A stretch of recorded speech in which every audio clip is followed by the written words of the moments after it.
Where are we going today? We are going to yoga class on a Saturday at 8:30 in the morning in Dubai Hills. But I slept well. I slept enough. Yeah, me too. Yeah. Super good, yeah. So this is my outfit. And You're this is the thumbnail. Very pretty. Thank you. I think first right together. Yeah. Yeah. Yeah, so I can put everything here. Oh, we have lions in the mirror. I know. I didn't see that before. Is that before? Yeah. It's a pretty elevator. We've never been inside this elevator. We've been a million times in the small. I need to film like this, otherwise you don't show.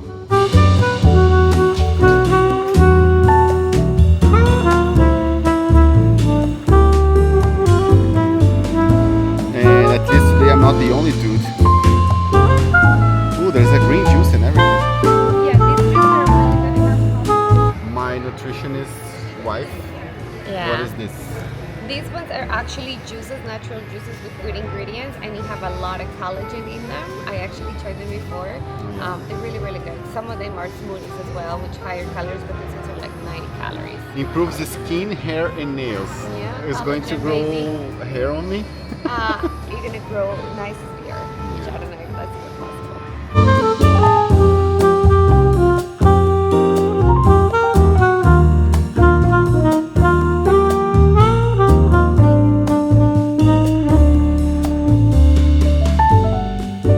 I'm very tight. I just figured out that I am tighter than I thought I was. Yeah, no, me too. To be honest, I with you, need to we do more. this often. Need to do more stretching. In order to be able to do yoga. So Yeah. You did great. I'm very proud of you. yeah, I did great, but I know like I'm tight. I cannot bend anywhere. We can just improve. That's all. And now, Breakfast pancakes. time.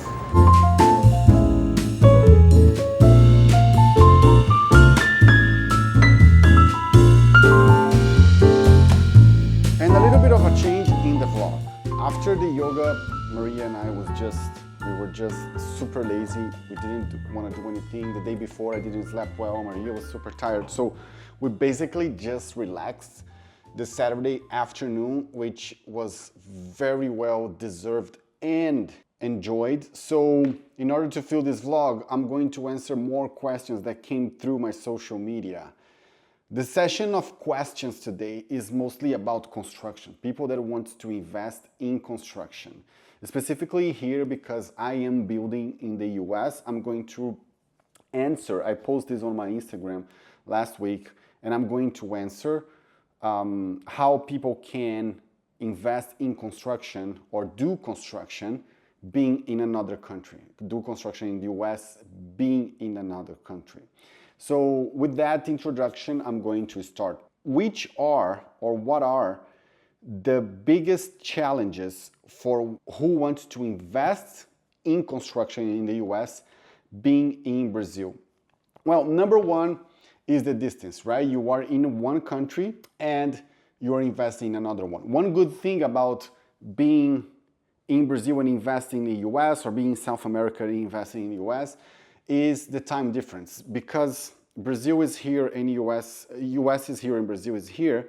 Mostly from most parts of Brazil to Miami is going to be 1 or 2 hours difference at the most. So it's very easy to manage on that thing.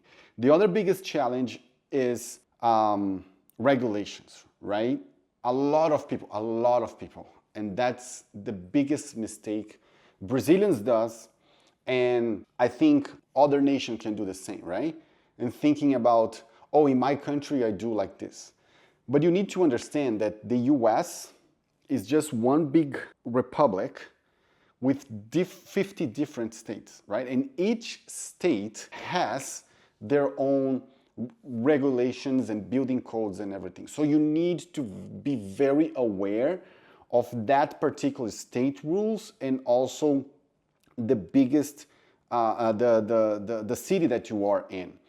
In my case, I build in Florida, and Florida has the most restrictive building code or the most the most complete building code in the US. The building code of Florida serves as a parameter for all the other 49 states because Florida is strict due to the hurricanes, right? In 1992, we had Hurricane Andrew. It came, devastated Miami and all that southern area of Florida, and that made the local government like very tight, made a very tight construction code. So you need to be very aware of that. If you don't know the codes, hire a good contractor, hire a good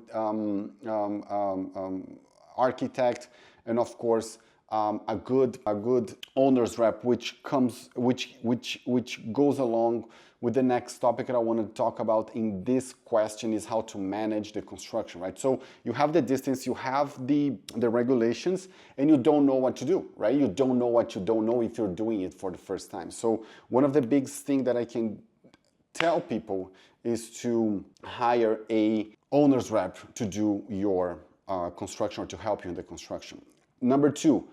Question number two, how to guarantee safety in your investment. That's what I was talking about. First of all, you need to do a very good due diligence. If you don't know how to do one by yourself, I never do due diligence by myself. I always hire an attorney to do it for me because they are going, well, the title company is going to do some of the due diligence, which is basically seeing if the title doesn't have any restrictions, right? Violations, liens, and things like that. So that's number one. Number two, depending on where you are building, you need to hire some kind of reports. Sometimes you need to, like when we are building in Central Florida, we need to hire a gopher tortoise assessment or survey to see if in that lot there isn't any nest of gopher tortoise because they are common in that area. If that happens, we need to assess how much it's going to cost to relocate those tortoise to another site. So, and also if you are building in an area that you don't know anything about or it's just an empty lot, it's safe to say that you need to do an environmental survey, at least the phase one, that you're going to test the ground, see if there's no contamination, if it's not anything. So those are the little things that you need to do. Now, going into the construction, if you are abroad and want to invest, because investing in construction can be very profitable. Our projects are anywhere between 25 to 32% IRR, so that's a very good return on your money. But you need to take some steps to protect yourself because you are in another country. So in every construction, in every location that I build, I have a team. If you cannot have a team, hire a owner's rep. Owner's rep is the person that's going to be between you and the general contractor, and you're going to define with them a scope of work and they are going to help you. This way, when the general contractor sends you a bill to pay or send something that needs to be changed, the owner's rep is going to be there to help you to see if that demand is actually needed or if there's other ways to do it. Third question. What are the financing options? That's a very good question. Foreigners specifically, if you want to move to the US and you are intending to apply to a green card, get your finance before you get your green card because as a foreigner, you are going to have more advantage. If you have a green card, you're not a foreigner anymore and then you are going to have to prove your income in the US. If you are a foreigner, you can use your foreign income to get your finance. But for the construction finance, basically you can finance the whole hard cost, the construction cost, right? The land you need to buy free and clear, you need to buy cash, or you can finance the land, but by the time you're going to get the construction loan, you need to liquidate that finance. And to get the construction loan, also, you need to have all the plans approved and the building permit issued. So you are going to have to invest in all the land, in all the soft costs like architect, engineer. You need to show that you have the money already for the property tax for the period of the construction. Some of the lenders are going to charge you the property tax up front and then they are going to pay the city. So you need to have that on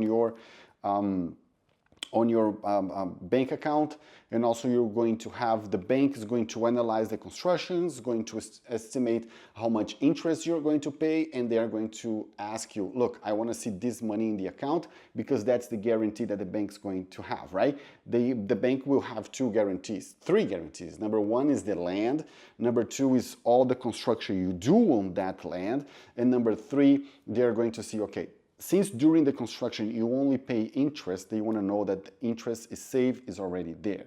The way the construction loan work, you're going to perform the construction, so depending on your negotiation with the general contractor and all subcontractors, basically the first phase you're going to have to pay up front, so you need to design your cash flow for that. And after you do that, depending on the lender, some lenders, like, they only release the money in tranches of 50,000, 100,000, 150,000 minimum.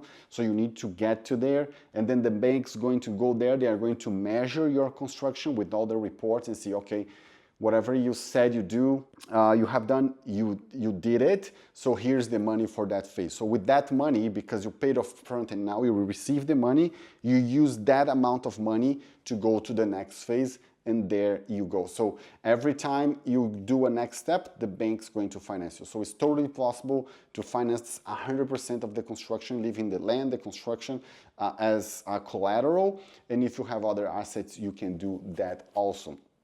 And after the construction is done, usually you have between 3, 6, or 12 months, depending on the lender, to keep that loan and just paying interest. And then you're going to have to make a balloon payment to liquidate it, or you're going to have to sell the property, or you're going to have to refinance now with a property that is already built. You're going to get a regular mortgage, and then you pay the previous mortgage for the construction loan. How to evaluate if a land is a good investment opportunity. Okay, so the way that I do that, number one, I look at the lot and I know more or less. If you are in a new area, the first one is going to give you more trouble because you don't know what makes sense, right?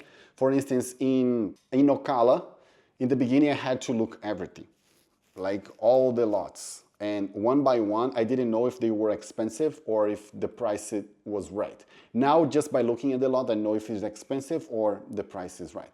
And what I mean by that, there where we are building, number one, you need to see how much you can build in that lot. So the way that I do that, when I don't have, and I don't want to invest money with a consultant or with an architect or with whoever, I just go on the city map. Usually they have, if you put the name of the county, let's say Marion County Property Appraiser, you're going to have a map and you can see all the constructions, right? Or you can go on Zillow, on Realtor.com, things like that. And you see the lot that you want to build. And then you see around your lot, like in the same street or in the same area, the houses that were newly built and how much they built.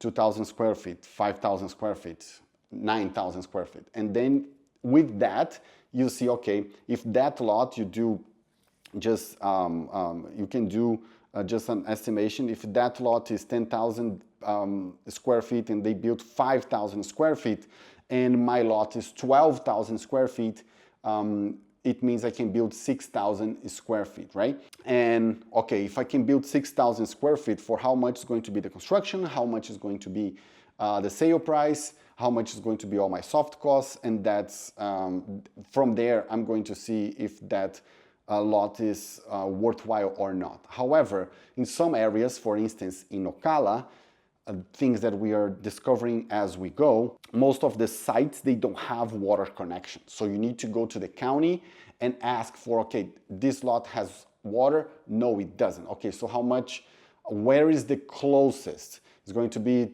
200 feet. Okay, perfect.